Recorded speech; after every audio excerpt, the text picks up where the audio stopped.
Hola, ¿qué tal? Y bienvenidos a un nuevo video. Vamos a hacer un pequeño repaso acerca de lo que son los modelos y la orientación a objetos. Los modelos en el mundo real no existen como tal. Es decir, en el mundo real tenemos entidades como personas, animales, naturaleza, ciudades, etc.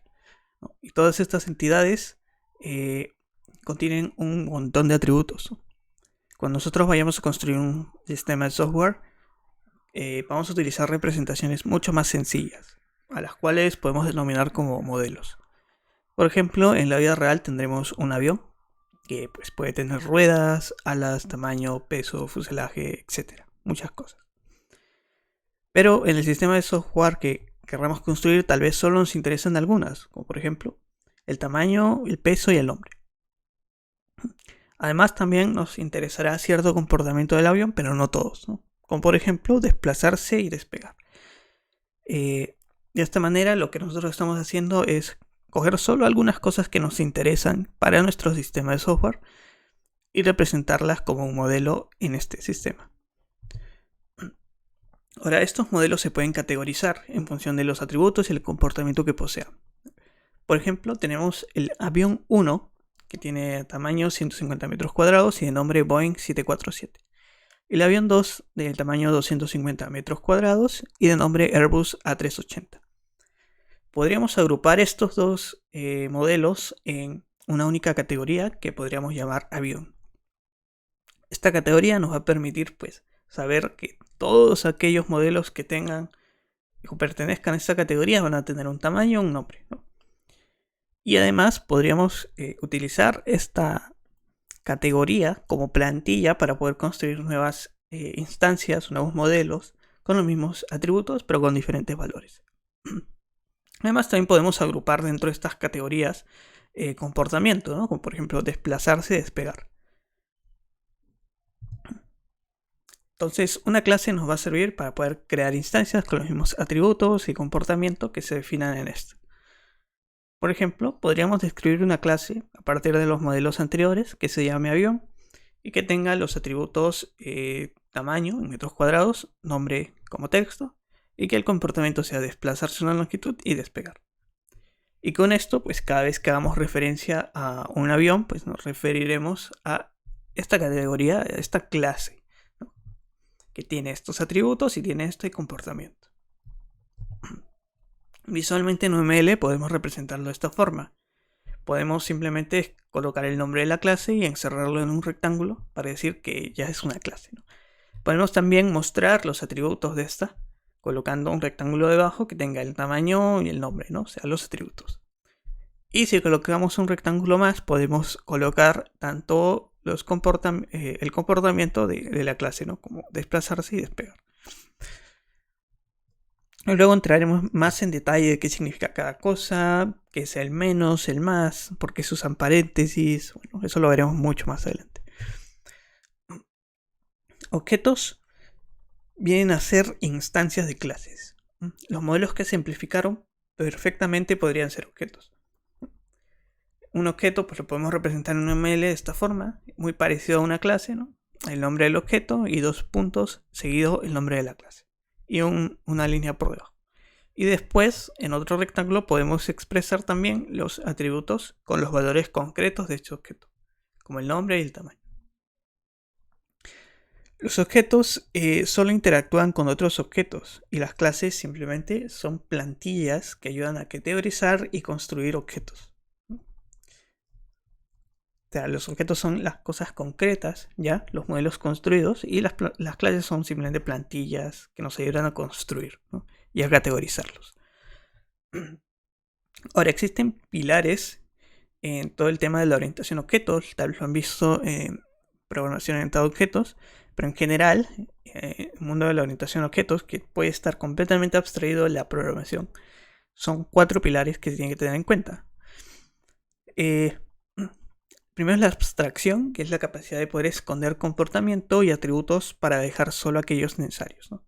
Que necesitemos ver.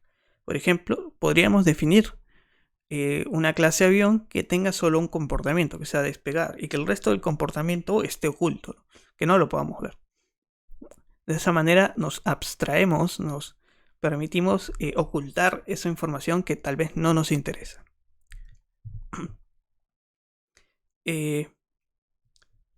Bueno, aquí no es abstracción, es herencia, pero como tal la herencia nos dice que es posible que una clase comparta elementos con otra. Entonces lo que podríamos hacer nosotros es hacer que esta clase, esta plantilla, herede atributos o comportamiento de otra clase. Por ejemplo, podríamos pensar que objetos de la clase avión pueden despegar y además tienen tamaño. Pero podríamos decir que los atributos de los automóviles, como el tamaño y tal vez cierto comportamiento como el desplazamiento, son iguales, ¿no? Entonces podríamos heredar estos atributos o comportamientos. Luego tenemos el polimorfismo, que es la forma en la cual varios objetos pueden tener el mismo comportamiento con el mismo nombre. Sin embargo, el cómo se ejecuta va a ser distinto. Por ejemplo, si tenemos un avión y un automóvil, ambos pueden desplazarse. Sin embargo, un avión se desplaza por el aire y el automóvil por el suelo, ¿no? El comportamiento es el mismo, desplazarse, pero el cómo se ejecuta este comportamiento es de distinta forma, ¿no? De ahí el término polimorfismo. El encapsulamiento es la capacidad de ocultar detalles al momento de realizar una operación o comportamiento. Por ejemplo, si nosotros fuésemos una persona que fuese a abordar un avión, sabemos que este avión se va a desplazar,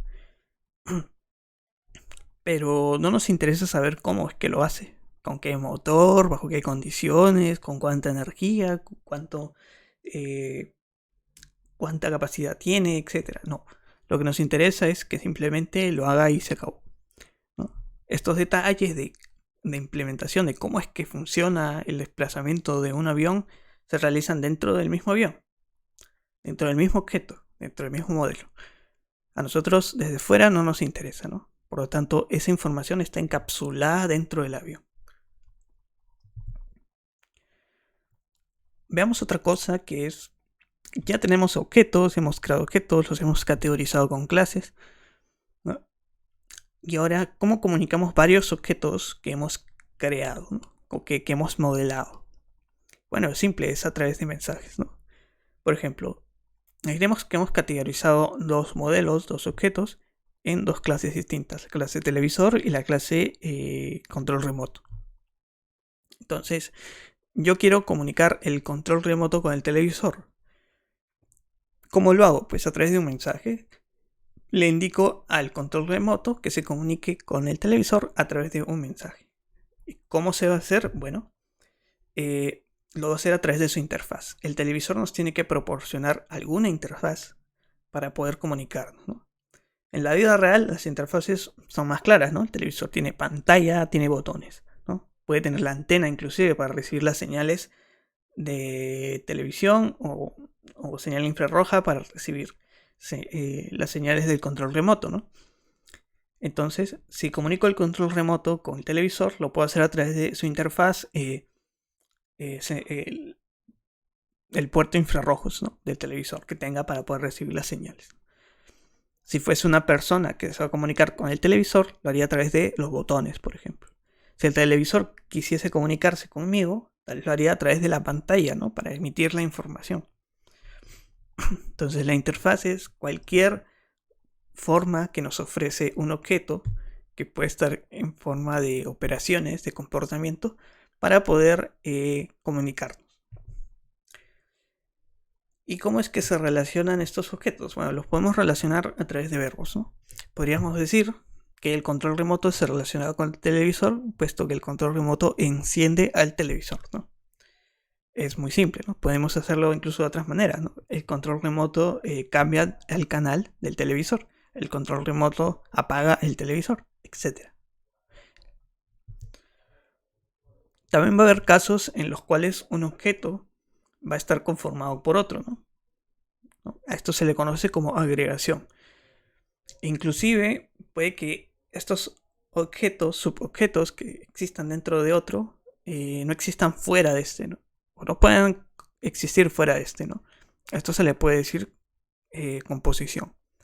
Por ejemplo, la pantalla puede existir en otros lugares, como en teléfonos, ¿no? Entonces sería una agregación, siempre que la pantalla simplemente fuese un objeto, ¿no? Los botones podrían ser objetos que solo existen únicamente dentro de televisores, dentro de objetos televisores. Por lo tanto, el televisor estaría compuesto de botones, ¿no? Los botones harían una composición con el televisor, ¿no?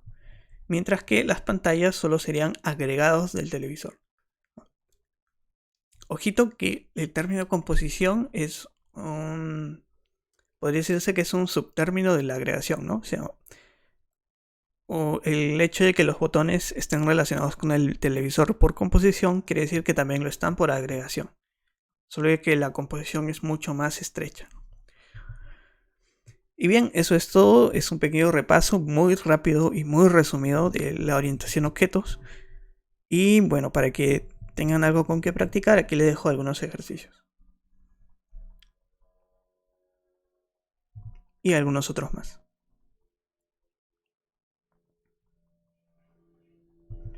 Eso sería todo. Espero que les haya servido y nos vemos. Hasta otra vez.